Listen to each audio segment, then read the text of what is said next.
We are live. We're live. Live, laugh, love. Is that the order it goes in? Laugh, love, live. Let me make sure this sounds alright. I probably should check it. Here we are now. Had all the time in the world, but I did not. Entertain us. Who's here? I think we're live. Should we? We're live. I got us. It's not showing up for me on the phone yet. The mayor's first. We got a mighty Woodrow. Got the field button. We got Alex Holden. Alex Holden, I think, is driving this way. My hair's still all wet, boys. Why don't I see it? Am I crazy? There we are. Greg, we got Fred. Frederick.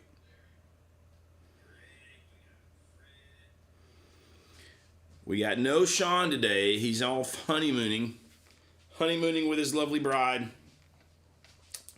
somewhere in the north. We got Ned, Todd, everybody's here. The whole gang is here. Chad B, Matt Bonds. I don't know why I'm reading everybody's name. It just seems like the right thing. Lots to talk about today. Maybe. Good morning, Fat Daddy Productions. Tom. Feels like we just saw you. Mighty Woodrow. So 89 volt going Marshall. Honestly, I have been recently at 89 volt's place and played his new Marshall. And it's quite impressive. It's also really loud. But it was awesome. But I actually did a little recording with him with it. And it was awesome. And he ended up buying one of the SV, the studio, the 20 watt heads for small clubs. And then he's got the 50 watt plexi for live. But man, that thing sounds good. It was good. Fat Daddy Productions says it was great to see you guys yesterday. Awesome. Great to see you as well. We need a real Marshall in the shop. Yeah, we do need a real Marshall. I mean, I feel like Marshall is kind of doing a little about face. You know what I mean? Like they're making some really cool stuff at the moment. So I don't know. We could probably maybe think about some Marshall goodness here coming up. We should be. I guess I'm allowed to say this. Well, we got our first Gibson invoice, which means they have shipped us some things. So Gibson stuff probably be here by next week, maybe. I don't know how fast they are at the old shipping or how they ship because this is the first time, but we're gonna see. If I knew you were gonna have a spare seat, I would have come back today. You could have been He's like, screw JP. Get JP out of here. Get him out of here. Get him out. He doesn't even count. Doesn't even count. Ned said he finally sold his Marshall to a kid who was super excited about it. I feel like, it's not a bad idea. I'm impressed by those new the little JTM 45 sort of 20 watt combo things. Those sounded awesome. Now I also played when I was down in Atlanta with Eddie. I played Zach Person's head, the JTM 45 head with the 412 cab. That sounded good too. I think maybe I would not have expected to prefer the Plexi, maybe slightly, but I think I did. How about you, JP? Plexi or JTM 45? JP's like, if I can't hit it with a stick, I don't give up. Did you talk much about your experience down there last stream? I have not yet. Sean wouldn't shut up. No, I'm just kidding. He wouldn't shut up about Clapton, but how much he loves Clapton. No, we can talk about that. We'll do some talking about that today. Yeah. We got to talk about that. We're already talking about Marshalls. We'll talk more about Marshalls because I have more thoughts. And then I think we should talk about Nuno Betancourt's new guitars. JP, I'm curious. Do you know who Nuno Betancourt is? I do not. I feel like most non-guitar players do not, but we'll talk about it. It'll be good. I mean, I am still, I don't know. I mean, the only thing that keeps me from really jonesing hard over some of the new Marshalls is having my M80. I feel like it kind of covers my base there. Bill said I must have missed this. We're finally approved as a Gibson dealer? Question mark. Yeah, we've been approved here for a little while, but the wheels turn slow. The wheels of progress. So, yeah, should have stuff showing up October, and then just more and more and more and more stuff as it goes, because they kind of spread out. The initial order is huge. It's a lot of guitars. But yeah, man, we're going pretty heavy in Gibson. So Gibson Acoustics, of course, which I'm really excited about. Gibson Custom Shop, really heavy. Some Gibson USA, and then some of the Epiphones that we think are awesome. You know what I mean? That's one of the good things now is that they you know, not really pushing you to have every single SKU of Epiphone. Otherwise, we almost couldn't do it just because of space. Is that Jack Stowe?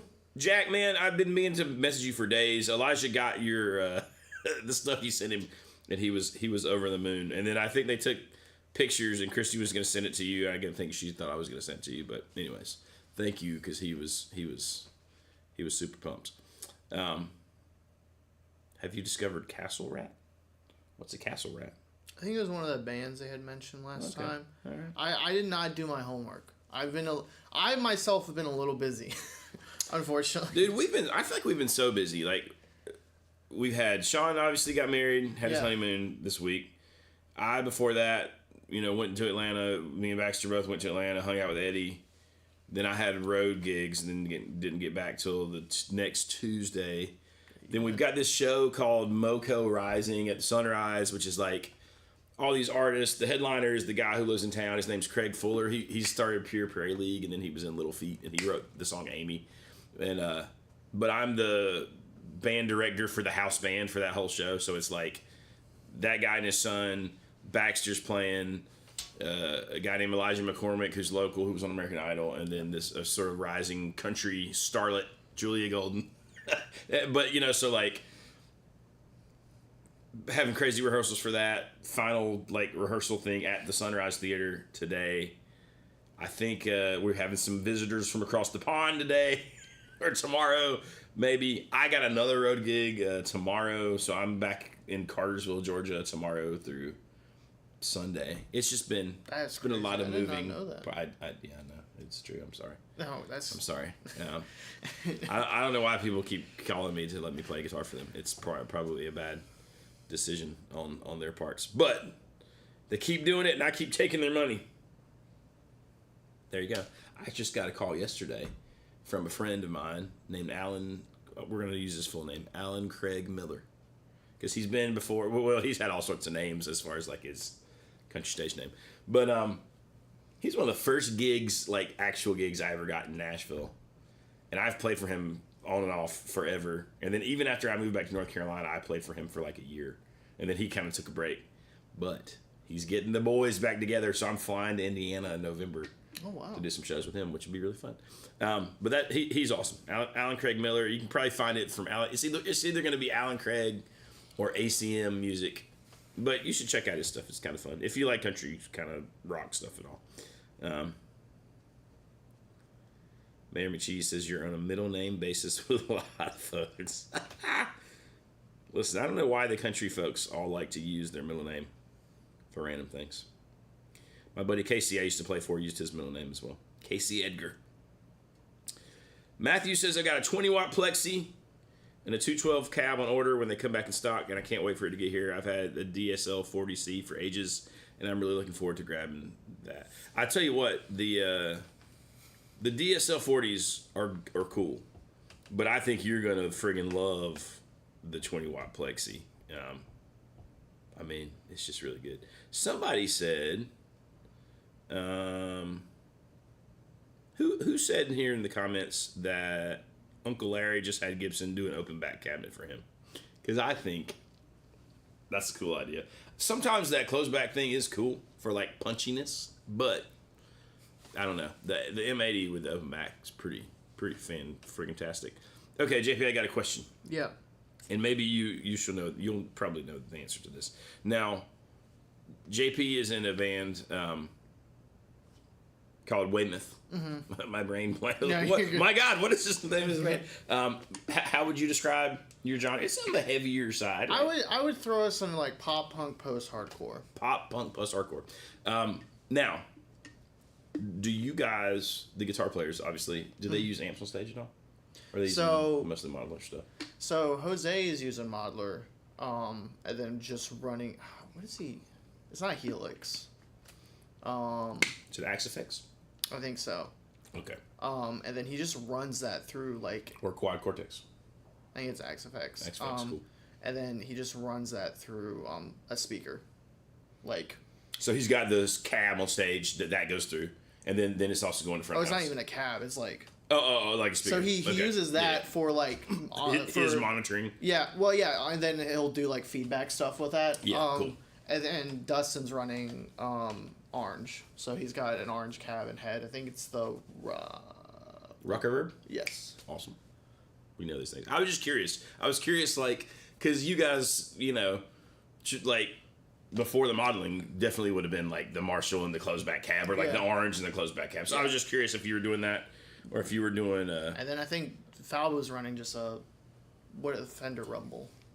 Okay, cool. So yeah, I feel like everyone is going to Fender Rumble. He wants to move away from. They have an orange that him and Jose kind of went halvesies on. That's just been living at Jose's studio that he wants to get a head for. Oh, like a little cab. Yeah. Yeah. I used to play with a guy who used the orange bass cab, and it was or the head and cab, and it sounded really good. Yeah. It was actually really impressive. And it was a tiny cab. It wasn't a big one. The only bummer of it was it looked kind of weird on stage because it was so little.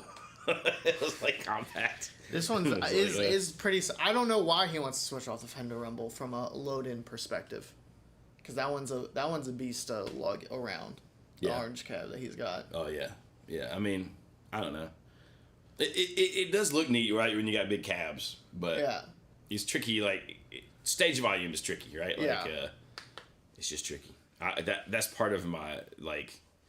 I know that when I go to the Sunrise today, I have this rehearsal. I know that there's going to be numerous discussions about stage, and like. I mean, I'm only going to take probably on the day of the show. I'm probably literally taking a 12-watt amp. Yeah. Which is not, it's like a Princeton, but it's not a Princeton, but, and then today I have a slightly bigger one because it's a rehearsal. There's no front of house, so they're not micing amps or like the drums. It's just so we can figure out the, run through it with the band. But I'm still only taking a 20-watt amp, which is still like deluxe reverb size. But I just know that it's going to be like, we can hear you a little. Could you turn down? I'm okay with it sometimes, and I say that from a drummer's perspective. But like, if I know the front of house person knows what they're doing, like then I'll be like, yeah, I'll turn down. I'll let you have a lot more control over like how the sound is. If I know that bad things will not happen. Well, I'm glad we got Tom here because Tom is a sound guy and he knows. I feel like he gets it from both parts, right? Yeah. Because every person who plays an instrument likes it when the sound guy, like you probably like it when the sound guy's a drummer. Yeah. Because you're like, oh, okay, they get it, right? Yeah. So I kind of like it when the sound guy's a guitar player. And when you get those are always the guys who are like, I'd never ask a guitar player to turn down, and they always figure out a way to like kind of make it work. Because half the issue, right, is that if you turn down your tone kind of in the sustain and stuff. Yeah. But I think that's where it's on the guitar player to like be smart and bring the right wattage amp, right? Yeah. Like, that's why I want a 12-watt amp because I want it, turn up on the amp and still not that loud. But I don't know. It's all about awareness in my mind. Like, know where you're playing. Some people, I feel like 100%. People lack that. Like they'll be playing like a 80 cap room and like giant cab and like turn all the way. It's like, no, you. Yeah. So you can't do that. Yeah. You can't, like now. The flip side of that, right, to me is I don't understand the whole. I do understand it, but I don't. Right, like if everybody's playing a modeler, silent stage. Yeah. Cool. I mean, the drums still aren't going to be silent, right? Even if you're in a cage, like they're not silent, No.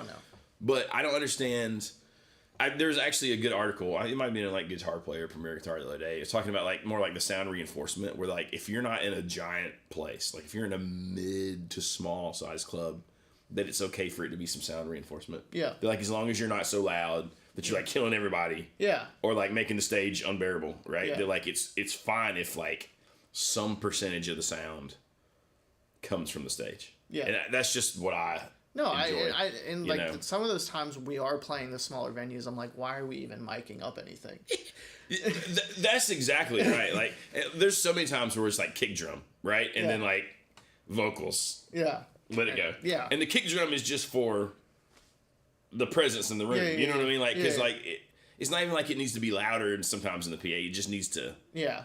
Well, and I feel that way about guitars. I don't always mic my guitar amp because I want it louder. It's just guitar amps are very directional, and I kind of want it to feel wider, and that way it can be a little bit quieter. Actually, you know what I mean? Like I don't know, but what Tom says, don't let the drummers off the hook. They get as much out of control as guitars. Tom, I like it when the sound guy. I don't mean when they're not real sound guys. I just mean most sound guys you meet. Well, maybe that's not true. Actually, I guess some of them are not. Didn't necessarily play, but like there's a handful of great sound guys I know who are also guitar players or like played guitar in bands or whatever. But I mean, they're like sound guys. Yeah. Which I kind of enjoy. I feel like a majority of the sound people I've run into have at least have some knowledge of an instrument. Yeah. And just know about that, either are in active bands or played at one point and is what they're doing. So now here's an interesting thing, and I'm gonna throw my 2 cents in. Build RV7 says car has some pretty amazing attenuation, which I agree they do. Mary McChee says should be more popular. Why don't more amps have a 3-watt selector switch? Now here's my thought on that. If you already got a 12 or a 17-watt amp, like. In my brain, the attenuation is for like at home. Do you know what I mean? Like, it's kind of weird. Unless it's a scenario where like you're playing electric guitar with a bunch of acoustic guitars, like an acoustic gig. Yeah, then 3 watts is awesome. But man, when you get any sort of like bass and drums in the equation, I almost feel like, unless we're talking like 100 or 50 watt amps with attenuation, or 40 watt amps, or maybe even 20 watt. But I don't know. I guess in my brain, that's the whole deal with the attenuation. But I agree on every point that attenuators are awesome, and I agree that Carr probably has some of the best ones. What's his names? The people that make the Falcon and the Imperial. Tonking. Tonking has some pretty amazing attenuation in their amps as well. But yeah. Mayor McChee said, were talking about this, do more small venues need to address acoustic treatments? Could a few panels make a meaningful difference? We were just talking about this. 100,000%. I feel kind of silly for just learning this, but I learned about the cloud panels that go above a kit, and they really help eliminate a lot of the cymbal wash that will happen in those smaller venues where you just like... You have to push the vocals so hard just to get over that, especially for someone like me who really hits hard on the kit. You are a hard hitter, but in a good way, Like you got this. I like it. I like that, the energy of that. You know what I mean? And it can be good and it can be bad, but like for places like when we were playing the Neon Rooster, there was just so much cymbal wash in that room. It would be hard to like. I remember they would have to like cut the put the amps at an angle just to kind of cut through that. Yeah. Oh yeah. Cymbal wash, man, is a rough thing. Like that's a hard. Yeah. Like as a non-drummer, that's the only thing I ever noticed like negatively. Yeah. Like for drum sounds, you know what I mean? And I feel like every time I've ever actually injured my hearing, it's been because I was like 2 inches from a crash cymbal on a gig where the stage is the size of this table, and I'm like, oh my god, But whatever. Tom said, I don't know what the conversation was, but Tom says, don't get me wrong, most are field musicians. I'm assuming we're still talking about sound guys. Listen, the best sound guys, though, are the dudes who are just, like, nerdy about it in the way that we're nerdy about, like, amps and pedals. That they just love it, and they know, like, you know what I mean? Like, when you meet those dudes. Yeah. Okay, it's going to be a fine night. Like, I just went on this last thing I was on with Robbie after Eddie's thing. We had a sound guy. That ended up being our sound guy for the whole trip. Mm. And I didn't know we were going to have a dedicated sound guy, so it was kind of a really nice surprise. Yeah. And he was like, when you get a dude like that, it's like having another member of the band. Yeah. You know what I mean? Because he's out there, he's like riding faders, and he's figuring out what he knows the songs. He knows what his guitar solo. He knows to pump the drums a little bit on this section. He knows to pull it back. Difference. It makes a huge difference. It's like having automation on a track in real life. You know what I mean? There'll be so many times when we're playing, and I look back there, and the sound guy's like out smoking a cigarette. And you're well, and we're like, ah. Well, you know the gigs where they like do the sound check and they're like, "You guys cool?" And you're like, "Yeah," and then you just never see it again. Just never gone. And you're like, "I need." Never. You know? We'll look back there. And he's like, "Oh, he's all friend smoking." Okay, it's whatever. Like I honestly like. I mean, we've all done those gigs, right? Like, and that's we, the norm. we run in-ears, so we handle our own monitoring. So like we don't have to worry about like, hey, I need more of this and that. So that's kind of good. Are you guys ever doing shows where you're setting up your own sound and having to run it, or it's? Yeah, I mean, but usually it's just like vocals through a PA. When it's that situation. Right. Yeah. No, same. Michael says 2 amps for the win. I'm in the same boat as you, Jonathan. It's a feel thing too on stage. That's the biggest thing, right? The guitar interacts with the sound. And that comes from the amp. I mean, because it does, right? When you lose that, it's a little tricky. Part of that depends on your playing style and the what you're doing, right? I mean, you can get by with it, but whatever. Okay, so let's talk some trash.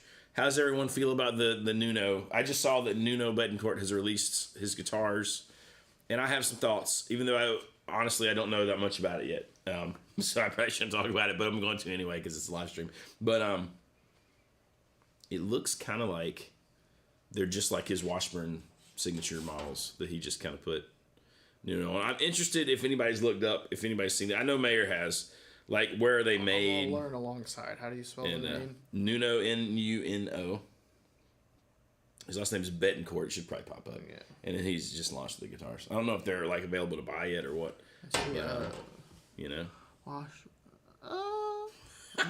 Tom with 2M says convergence service stations have the worst acoustics. Yeah, that's probably right. Build RV7 says was going to try Tone King, but then Casino became a car dealer, and I've gone down that rabbit hole. Listen, the car amps are they're kind of frustratingly good. Like, even their little tiny 5-watt, what is it called, the Raleigh or something like that, is they're just good amps. Yeah, they're just really good. What's up, William Robinson? Look like they're on back order on Sweetwater right now. Ed Schnurs. So sound check is very important for the show? Absolutely not. I say just let it rip. What's the golfer? Just grip it and rip it. Yeah, just go. There's been times where we were so over. We're like, we don't line check maybe, but we're just gonna start playing and you slide those things as we're needed. Well, the best thing is when the sound guy is just like, "Oh, I'll fix it" during the first few songs. Yeah. And you just know. Then you start thinking, "Crap, what are my best throwaway songs that don't matter?" And then that's all. That always stresses me out. But whatever. We run a time coded set, so we don't get to really switch things around.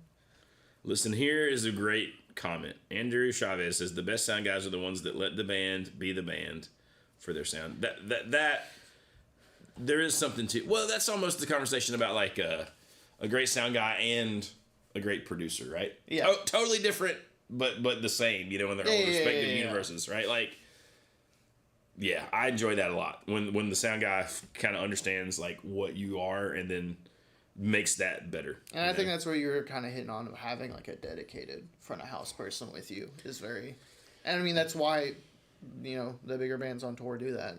Yeah. No, I mean it's just kind of funny. Star Marie McKenzie says we don't use in-ears at the VFW hall. That's kind of hilarious. I'm not super an in-ears fan. I mean I can use them if I got to, but as a drummer I like having click in my ear. I can understand drummers loving it, you know what I mean, and most of the good drummers that I know do like that, Yeah, and obviously if you gotta have click, you gotta have them, but it'd be weird to have click blaring through your wedges. Yeah, it would be no. And it's like, and then like I play in 2 bands where one is just kind of we just run it and just vocals through the monitor and we don't run in ears, and then one we run in ears, and I don't know. Click is helpful, and I'm always down to like. I understand if no one else wants it. I'll just have it, and you all just have to stay with me, and that's fine with me. Like, it's helpful, and it helps me, be better. And I like to do well when I'm on stage. Well, that's really the thing, right? The whatever helps you be better is good. Mayor McChee says, another Indonesian super strat gagged me with a spoon. Okay, so he says if they weren't made in China or Indonesia, he would have made that an advertising point. So we're just saying they're made there because he hasn't said differently. I mean, I'm inclined to probably agree with that. Todd Roy says I couldn't care less about Nuno. Rough. Man, Yeah, that's true. Let's see. Good morning, Dylan. Thank you, sir. Yeah. No. Let's see. Okay. His guitars are most likely being built by the same guy that's been building them for Washburn. I mean, I think most of the Washburns are probably like Samick Court, you know what I mean? Like being built by a third party. So that's probably true. Mary McCheese, we also love you. Thanks for hanging out. Yeah, I do really look forward to Wednesday mornings. Yeah, most of the time because it's just this doesn't feel very much like work. Although technically I am at work right now. Yeah, it's a nice change of pace from I imagine being up there. Michael Johnson brings up a good point. He says IMs do help as a guitar player. I'm playing 50-watt Fenders and Marshalls all the time, and it helps for my singing. Primarily helps make sure I don't overstretch my vocal cords. Yeah, I mean like. You got to kind of make the sacrifice, I think, if you're the primary vocal. Well, I guess even if you're singing harmony stuff, but yeah, because if I can't hear, man, like my vocals, I lose my voice so quickly. Because as much as you tell yourself don't strain, you do, and then you sing sharp or flat or whatever, and then so it sounds bad, and then your voice is destroyed. So that's true. Like yeah, even with the wedges, I got to hear myself singing. Yeah. And I don't mind in-ears in that scenario either. I just like when there's a good in-ear mix, right? And if you got some ambient mics, it's less, Yeah, I think singing and drums are probably the two most benefit the most from in-ears, just because. Nick M says Nuno's guitars are built by a guy in the States, so maybe they're maybe they'll be American. It'll be interesting to see. The price point, Homegrown Son says Wednesdays used to be my chemo day every other week. These live streams saw me through all 9 of those. Man, that's awesome. Yeah, he had mentioned I think last live stream that was the last, like getting the port removed, right? Yeah. So I'm guessing that went good, So hopefully it did, man.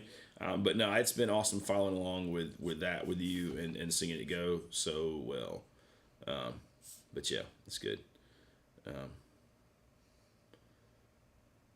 People rarely talk about the 4th most populous country. Is that China? I don't know. Homegrown Son said he was deported, but in a good way. The good kind of deported. That's good. But yeah, man. Michael says he's the lead singer in his band Case 44, singing 98% of the night. The ambient mics help because before them, they're almost claustrophobic. Yeah, that's what I don't like either. When without the ambient mics, it feels like you're in your own little bubble. And you can't talk to anyone. I've played on stages where like you had a talkback mic. You had to walk over to the talkback mic and talk to everybody else in the band, and like click it on, which is it's not awkward once you get used to it, but the ambient mics help so much to not feel like you're in your own little weird bubble. Do you guys run the ambient? Do you have ambient mics at all? No.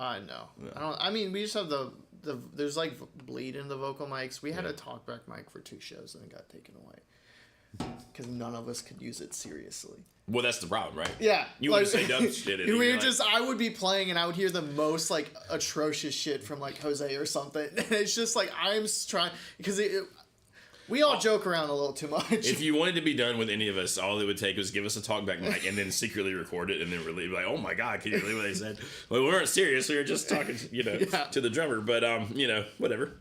I don't know. Yeah, we had it for 2 shows and it had to go because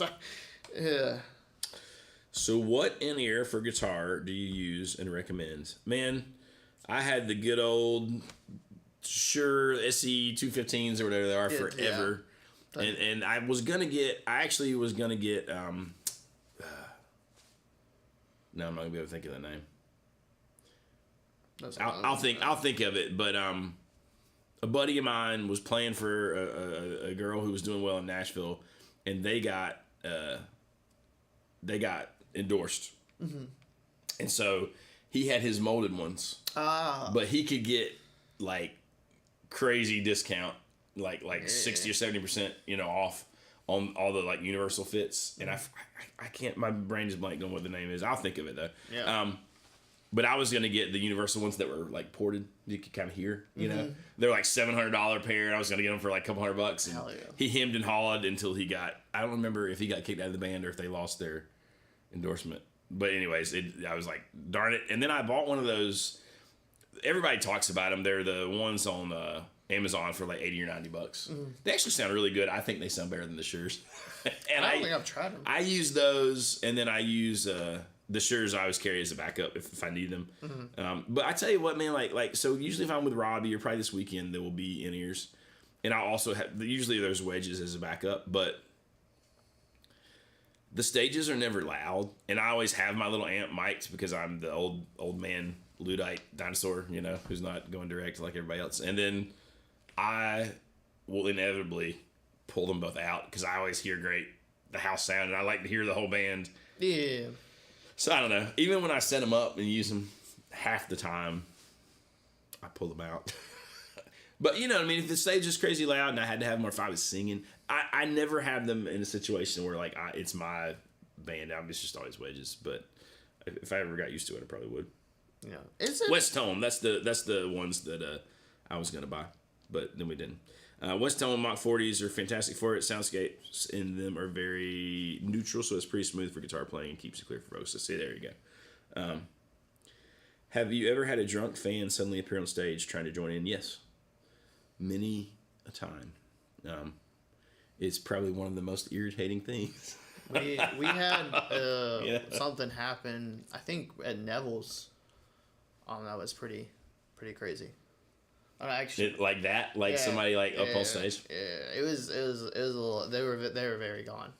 So I've had it be funny and kind of okay. Yeah. And I've had it be like not okay at all. Yeah. And then, it's when it's not okay is when gear is at risk. Like when beer is spilled on stuff, and then like you're and trampling on like pedal boards, and the bad thing is like the few times where it's not okay makes it where like you can't do the fun things. Because like when I used to play for Court Carpenter in Nashville, that god awful song "Country Girl Shake It" for me was on the radio, and everybody loved it. It's a Luke Bryan song, and we would call a bunch of girls up on stage and have a country girl shake off, and it was super fun. Do you know what I mean? Yeah. But it got so bad for a while. Like most of the clubs in Nashville would be like, can't have anybody on stage. You know what I mean? And so I don't know. I think it kind of ruins it. But like, it can be fun if the people are invited. But I don't know. It's all dependent on like, as I said, awareness and such. Because like in a lot of like the hardcore spaces that I'll play in, like that stuff is like, there's just people running up on stage and jumping off and like going crazy on stage, and like that's you just gotta. I think if you're prepared for it, it's not as bad. Like if you can like move your gear back and stuff. It's I mean. Yeah, that's true. But I mean, and it's sometimes you get the dudes who are kind of belligerent. They're like trying to grab the mic and sing and all this weird stuff. And they're obviously trashed, Yeah. I've even had people wander up on stage and like put on guitars. Like, oh, that's crazy. Like we're waiting on the band to start, or either it's a break or it's that is crazy, dude. That's when I'm like, what are you doing? You know, like because they have no idea that thing they're holding is worth. They think it's maybe a few $100s. You know? And I guess sometimes it is, but. When it's like pretty nice instruments, and you're like, whoa, I've had a dude come up on stage and put on, this was like a million years ago, but occasionally, like, there was a point where I would play harmonica sometimes, and I had a dude come up one night while I was singing and literally take my harmonica with the little head thing and put it on and start playing my harmonica, and I was like, what is happening? And then, I had to stop that, obviously. But then I was like, you just take it. You keep it. It's yours. Yeah, you've already. I was like, I don't want it back. I don't know, man. So I've had people spill beer all over my pedals. Mm-hmm. I have kicked people's drinks off stages in a blind rage. I only did that one time, really. It wasn't really in a blind rage. But then later I felt kind of like an asshole. But I did warn him, to be fair. you know, what are you gonna do? It's a funny thing, but. Mary McChee says a crowd that understands stage etiquette and can jump off stage without disrupting the show. That's what's fun. That's what you want it to be in your brain, right? Yeah. But it does not always work out that way. You know, doesn't always work out that way. I had a lady come careening into my pedal board one night. I'm standing there, edge of the stage. Stage is only about waist high at this place. And this lady, I see her, man, she's doing like 360s, like she's kind of dancing, but she's really drunk. And she's also falling. And then she just turns and slams full-bodied into my pedal board, knocks the mic over. You know, I'm trying to kind of catch the mic because my microphone is like on there, so I'm just trying to grab it, you know. Right into my pedal board. Jeez. No sound. I was like, you know. Yeah. And no sound, dude. So I'm immediately, and it's a trio, so now there's just drums and bass. I'm like, damn it. So I'm down there messing with all the wires, hitting all the buttons. Nothing works. I plug straight into my amp, and I'm playing. I don't remember what. Like it might have been the bass. It was some big like a clean amp. You know what I mean? Like I got no distortion. I can't turn up loud enough for the amp to break up. Yeah. And so now I'm like trying to play all these rock songs like bone clean, and her boyfriend or husband is like, oh man, sorry about that.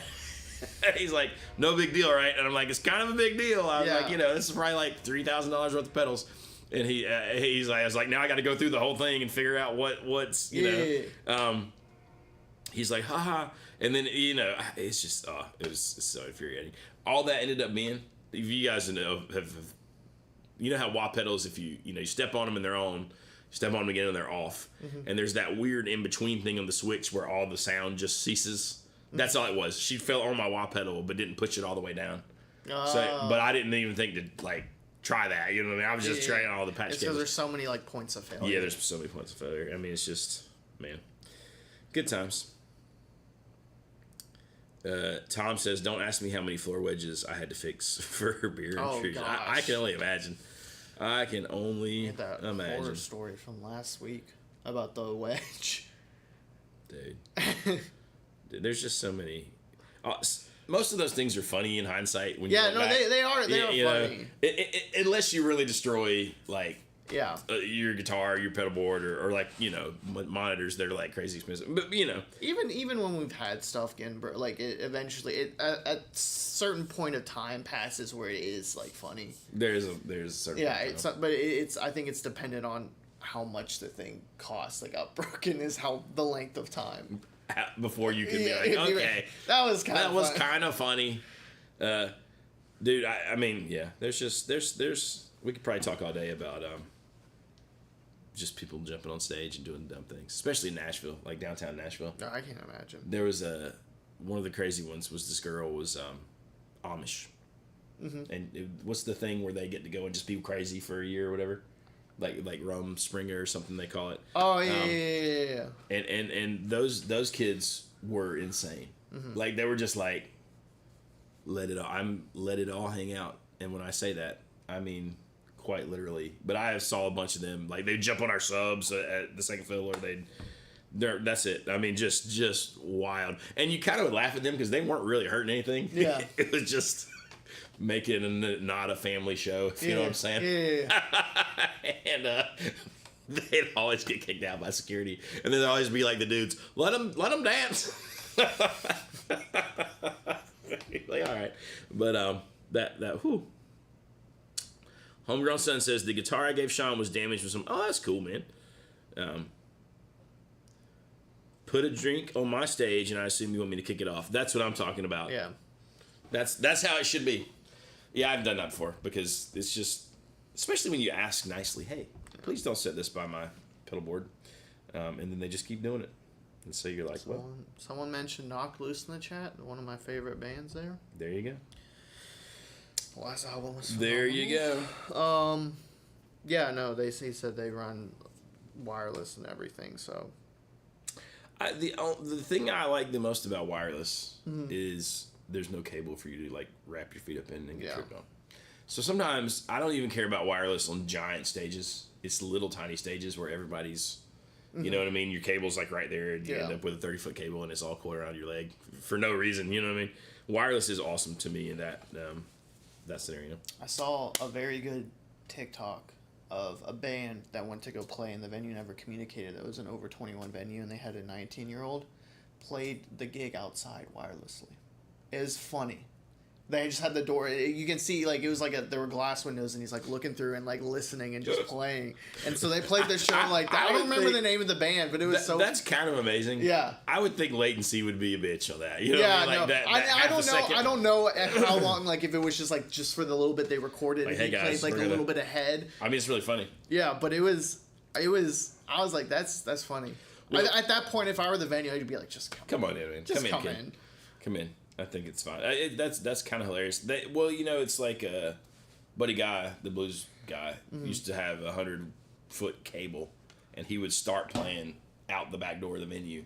Just nobody on stage with the band, and then he would walk in. But it was just part of his show. It was like his thing, you know. No wireless then, obviously, but and I always thought that was pretty freaking cool. I don't know. It is funny sometimes, like. I was never that young playing, but there was a place that I used to go play when I lived in Charleston on James Island that they'd have these open jams and open mics, and we'd be playing, and they'd kick you out at like, I want to say it was 9 or 10, because after that you had to be 21. Yeah. And they kicked us out in a hurricane one night, like a tropical storm, like That's turned into a hurricane. The guy was like, "You gotta go." And we're like, "What?" He's like, "You gotta go." It's time to go. Damn, this is brutal. I was like, okay. Time to go seek shelter torrential somewhere else. Rain blowing sideways, and it was like, oh, I mean, to be fair, we probably shouldn't have been out in that, but we were stupid. So yeah, what are you gonna do? I showed up to a gig when I was 17. They kicked our whole band out because they didn't realize we were underage when they booked us. I had sons of bitches. I would have been like, pay us and we're gone. Yeah, I had a friend's band. They had a tour, and they're really young, but they're phenomenal. Like probably one of them I think was 20, and they had a 21 age limit. And they didn't realize when they booked them, and they were just like, oh, it was the drummer. So I think they ended up just doing like an acoustic set, which kind of sucked, but. Ed Schneer says, does your amplifier knobs go up to 11? Some of them do. I prefer the ones with no numbers, so I can just make up whatever number I want. Like, this is 0, this is 100. Or 1 million. 1 million. You know. Ned says it was also like 24 years ago. I mean, that's fine. That's fair. I think that's fair. What else should we talk about, boys? So I did Eddie 9-volt. Mm-hmm. So our pal Eddie 9-volt, who I think you guys all know. First off, I heard some little. I don't think I'll get in trouble for saying this. I heard some little, not clips, like video clips of the songs that he's recording with Dan Arbach. Mm-hmm. Man, I think the record is going to be. It's different than anything he's done, but God, it sounds good, and it's like. Good songs, like catchy, like I don't know. I hope he blows up and it becomes like amazing. I don't know. He deserves it. That dude's super talented. But anyways, actually recorded some songs with him. Have you heard him? I have not, but I would like to. Whenever I only have rough demos. Yeah. Basically set up in Eddie. They record in his dad's like house. Mm-hmm. Got an awesome old vintage board. Yeah. Like Amy Winehouse recorded on and stuff, and man, they just know how to make records. They're just good at it. Eddie's a good producer, and I mean, we literally sort of last minute just kind of said, "Oh, we're gonna do this thing." Recorded 3 tracks. Had a guy playing keys who was stupidly good. It's probably the best sounding stuff that I've ever recorded of my own songs. So I will be super pumped to put that stuff out. Of course, I will let you guys know when it's out. It's still got to be finished mixing and mastered. Maybe I'll put it out first to like members here. That could be cool. That might be kind of neat. We could do something there. Maybe I'll let you guys preview it, and you can tell me, hey, this sucks, don't waste your time, or this is fine. Or, wow, this is okay. This is pretty good. We like it. You should put it out. But I'm excited, and Mighty Woodrow, you'll be excited to know that the old Marshall Plexi is like, that was probably the main amp we used. I mean, I used Magnetone stuff as well. We used that. I actually used a little super amp for some stuff because we got pretty once we did all the basic tracks live. Okay. So like Eddie's actually playing drums, Baxter's playing bass, I'm on guitar, and then we did scratch vocals obviously. Then and we had keys too, so they got those were live takes too, and then overdubbed like guitar solos, and then vocals, and then harmonies, and then add little things like, but the main meat of all the tracks was basically live, like as far as the rhythm section and the rhythm guitar. So all like recorded together. All in the room together, just That's mic'd cool. up and separated. Yeah, I like that. It's kind of old school, but it's fun. No click or anything. We were gonna set up a click, and we were like, let's try it, and it was tight enough. We were still punching in things. Yeah. So pretty good, man. Cool. Chad B, did you get to use the mule? I did double some things on the mule, so it's not like. I kind of wish it was a little more prominent on some things, but it's more like a layer. It was just the songs we ended up doing, and I kind of let Eddie pick the songs of mine that we were doing. But I need to send you this too. I've done I did some demo stuff of my own, like acoustic versions that I need to send you of the mule that it sounds. In fact, I'll send you one today. I need to remix it, and there's some parts I need to cut out, but I'll go ahead and send you the demo, the MP3 I've got on my phone. I'm glad you said that. I meant to do it the other day after you visited. Chad comes and visits us and brings us guitars to play and to change strings on, and then buys us pizza. So it's much appreciated. And hangs out, and it's fun. Sometimes with his son as well. And they're good. They're good dudes. I think I met them. You did. You met Chad. Yeah, you did. I'm pretty sure you did. No, dude, I will. That is what has made me like want one. I mean, it's just Baxter played it a bit and was like, man, this is a really good guitar. I was like, yeah, it is a really good guitar. The problem now, Chad, is that I feel like it has soured me on like lesser resonators. So I either got to buy like an old National or something like that, or like a friggin' Mule, and I'm like, darn it. Because I was just like, oh, I won't use this a ton, but I would get like a Recording King. Nothing wrong with that. Those are cool. But God, the Mule is like, it's kind of next level, And I mean, part of me was like, why are these so expensive? But now that I've kept yours forever. Phil Button says he's got a Mule Mavis. See, I think that probably be, I would lean that way a little bit. I did play, is it like the Charlie Perth model or something? I'm not really sure who that is, but like played that one in NAMM, and it was really good. Like wood bodied, not metal bodied. But I think the Mavis would be kind of awesome. Tom Beatty says, wait, you will change strings for us? We will indeed change strings for you. Do a pawn shop guitar safari.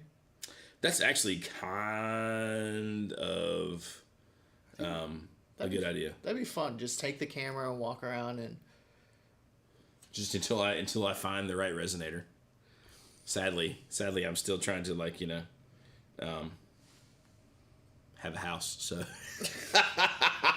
yeah, all of my guitar safari / guitar. In fact, I'll be happy if I don't end up selling a guitar or two in this whole process, because the old bankers are like, oh yeah, we miscalculated. We're gonna need X amount more money. Just give them part of your house. Charlie Parr, that's it. That's the thing. I'm trying to give them these things for a house, so I can't. They could have it once they could have a room or something. Ned says, do y'all know the story of the guy who invented the resonator? I do not, but I kind of feel like you should tell us now that you brought it up. You can learn a bit. You guys should do cheap pawn shop guitars and fix them up for giveaways. It's not a bad idea, I don't know if you guys know this, but we almost always, and you can't come in and look for these because we have criteria, but there's almost always a guitar in the shop that's free for like if a kid comes in and is looking and we're like, oh, this kid probably needs a guitar and can't, and they always say something dumb on the tag that Baxter writes, like, ask can you shall receive or something. Yeah. And but if it's like, I mean, I'm not saying we haven't given them to adults, like we have given them to adults, but just someone passionate. You just gotta need it. Yeah, you gotta need it and not be able to procure it any other way. Yeah, but that feels like a non-YouTube, like a. It's a live stream special. No, we won't. Hey, come back here. We're gonna video this. No, we'll let y'all know. Sure, you're a little down on your luck, but come be on YouTube. No, we try to just just do that because it's a good thing. Tom says, Jonathan, you can sell a guitar to bribe a Scotland County septic inspector. My God, I think I got that all sorted. They're very nice. They just couldn't find my septic tank, but they were all delightful. Tammy is very nice over at the permit office for Scotland County. I get all fired up sometimes because I'm like, what? It's fine. But anyways, Mary, she says giveaways for kids, then the parents buy a real guitar to leave for themselves. I mean, that's not a bad idea. Ed Schnur says living in the South. Do most bands stick to their Southern roots, or is there a heavier South coming out? I think that living in the South, you still get all sorts of stuff.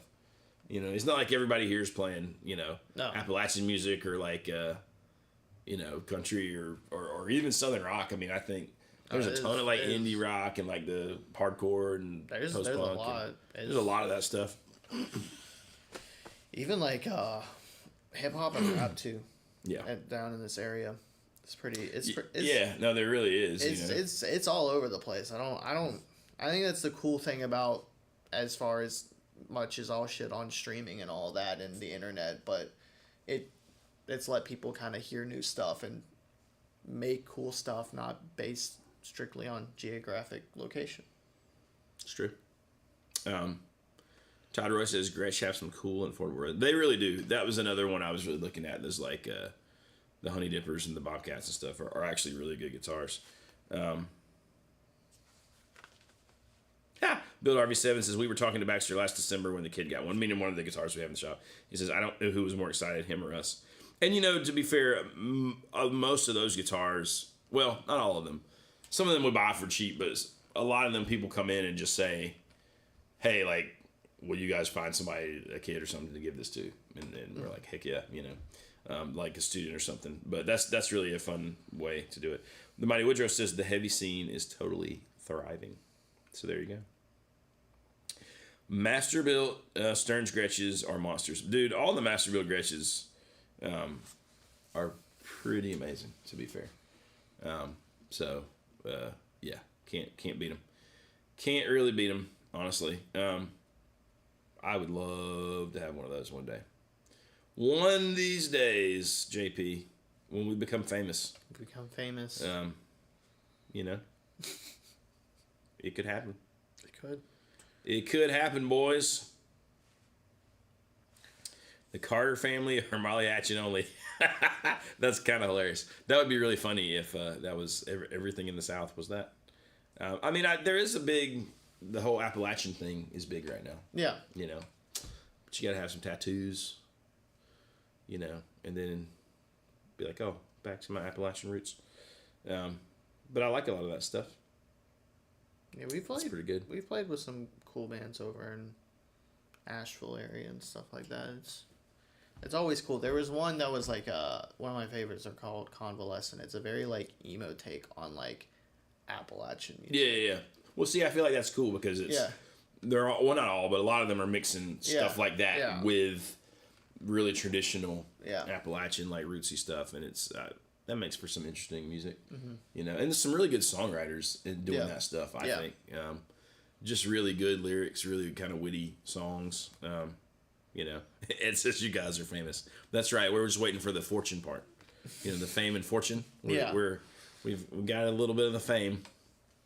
Just waiting on the fortune to come up. A gentleman in Fayetteville. What was the name of this place? Because I may know. The band that I play with, the hardcore band, they're all based out of Fayetteville, and they all played a ton back in the day. I like that he says some of the fans almost had a mouthful of teeth. That's amazing. Yeah, no. That is great. They played with yes, that's crazy. They did. I love Spanish Love. Convalescence is a great band. There you go. Someone knows them. Eulogy. Dang, I didn't know that Spanish Love Songs was in the area. Reggae version of White Wedding. Dude, have you guys seen that the video of his guitar player, Steve Stevens, doing that with like all the parts at once? Like that dude, I knew he was a good guitar player, but he's a really good guitar. Like it's pretty impressive.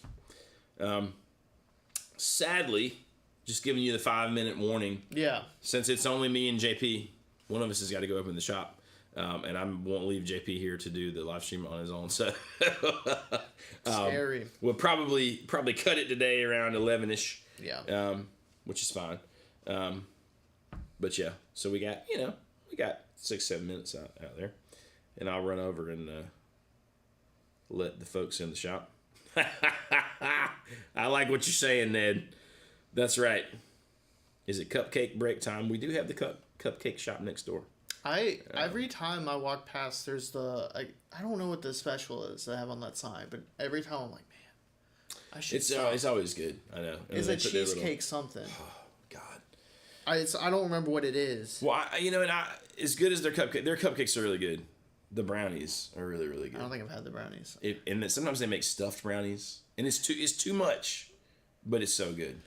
But, it's like a thing you eat and you're like, oh my God, 800 calories. JP, we're gonna split a stuffed brownie next time they have them, because really, honestly, half of one is perfect because it's so much filling. Yeah. And they make one where the filling, the icing is like peanut butter. Do you like peanut butter? Yes. How could you not, right? And then, by the way, if you are out driving around and you go buy Sheets and you can get the peanut butter cold coffee, it's always the one that's out. It's always next to the cinnamon churro, which is my close second favorite. But the peanut butter, dude, it's the best gas station cold brew in a can. Yeah. That's the category, in my humble opinion. But anyways, there you go. Is there a band called the Electric Amish? Because I want to see that. Spanish Love Songs hung out for a bit. Yes, that's cool. I wish there's some cool shows that people come through Asheville. It's a little bit of a drive. Yeah. Because I've been out to Rabbit a few times, which is a cool spot. I saw Mark Rebier there. Do you know who that is? I don't think I do, actually. He is. I'll have to show you. He's a trip. Okay. He is. It's just insanity on stage. It's a one-man show. Right. And it's insane. I don't know how to describe it. I'm into that. I like insanity. Most of the time. Most forms. It's just absurd, but it's good. I saw it. It was probably one of the most chaotic shows I've ever been to. Ned brings it back around to poop talk. You know? Oh, no. It happens. It happens. Mary McChee says, what Gibsons are you most excited about? Honestly, I might be most excited about the acoustics. Like the custom shop acoustics are pretty phenomenal guitars. I mean, I'm excited to have some of the, like the VOS and the Murphy Lab, like Les Pauls, obviously. But I don't know. We'll see. Yeah. I mean, I'm interested in playing all that stuff in a broader selection of it, just to kind of see what is the QC like now. I think it's getting better, but like what is that like? Like, how consistent is it? You know, can I live without it?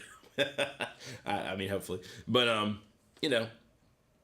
but I'm very excited about the acoustics. It's a very good comparison, Mayor McCheese. Do I even want to know? Do I even want to know?